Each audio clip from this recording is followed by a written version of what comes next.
All right, everybody, welcome back. We are on level 5 of lesson 6, random numbers. So it says changing variable values.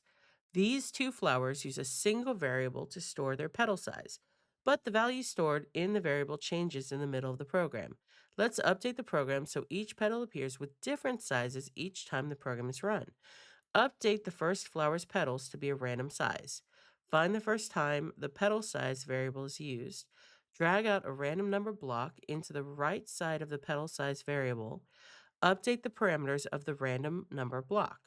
All right, so let's do that before we even look at the second part. Okay, so find the first time the petal size variable is used. That would be right here for line 5.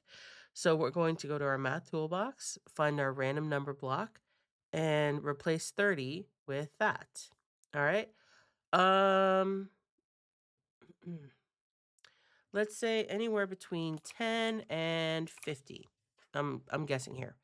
And then we're going to do the same thing again. So update the second flower's petals to be a random size.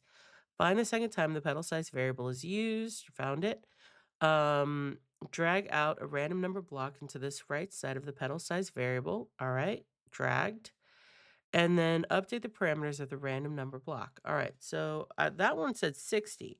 So I'm going to say somewhere between 10 and let's say 80. And then up here, I'm going to do the same thing. So somewhere between 10 and 80. All right. Okay, so now that we've done that, we're going to run the program.